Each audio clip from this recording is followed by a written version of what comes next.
You're looking at the AIT1600 Grand Format Platen Press. This particular model is 69 inches wide by 79 inches long. I'm going to show you how this operates. We make this machine up to 60 inches wide by 120 inches in platen area. So for rigid substrates, it's ideal. We come up to the operational panel here. We've got 6 sets of temperature zones so that we've got even temperature across this platen, this top heat only. And then Eric's going to demonstrate it for us here by starting with turning on the motor. These machines are hydraulic, so we leave the pneumatics and go to hydraulics on this equipment. And you can see he's going to activate a select command switch that's telling the machine that we're going to operate it from this side. These start and stop buttons that you see are also on the other side of the machine, so in the event the operator is on the other side, there's an identical select command switch on the other side to activate those buttons. It's in automatic mode. So what you're going to see here is, first of all the 1600s work like this. The bottom plate comes up. That's where the hydraulics come in. You can hear that. And the top heated plate is stationary. So we're pushing up against a stationary top heated plate. Now, one of the other options that we have on this machine is what we call automatic mode. That's our second green lit button that you see on the right hand side next to the AIT logo.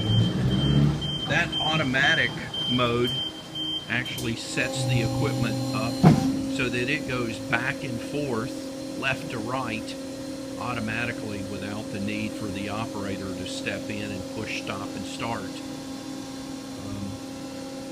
Kind of the most obvious thing here is we have one platen that is open and available, so the operators will be unloading product here and then reloading prior to the head coming back over for the dwell time. So Eric will show us now in manual mode what we've got. You push the button, it cycles back over to the other side, and the bottom plate comes up. The yellow bars that you see here are safety mechanisms, so in the event someone's in the way or something is placed in that area, then the safety system will keep anyone from getting hurt as the head traverses back across. Just going to reset that. We're clearing the e-stop. We've got that both on both sides and on the bottom. So as I mentioned, the 1600, we make it in a variety of sizes, and we can offer it also with bottom heat. So here, these bottom platens are not heated, but indeed that can be the case.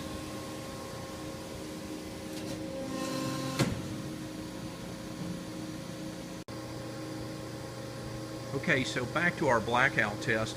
We've just put a piece of white polyester fabric on the equipment and then printed solid black print that Eric is putting on top of the print paper, or on top of the white fabric now. So we'll run a test, run a cycle that is, and then look over the black transfer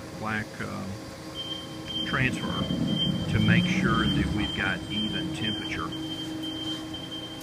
The 1600 has, with these size platens, we use hydraulic pressure instead of pneumatic. And then what you can see that you saw moments ago was that the heated head moves back and forth between the two bottom plates. So obviously while this one is going through the heat cycle, this platen is bottom plate is out and available to be unloaded and then reloaded.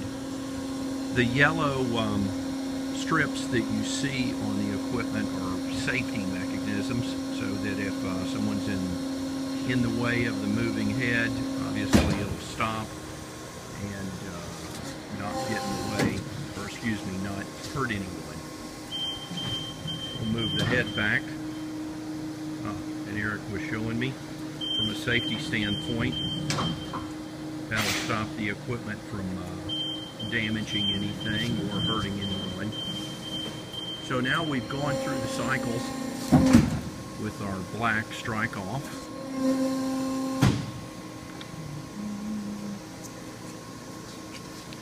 And of course what we're looking for here is to make sure that we have a solid black image from front to back, left to right.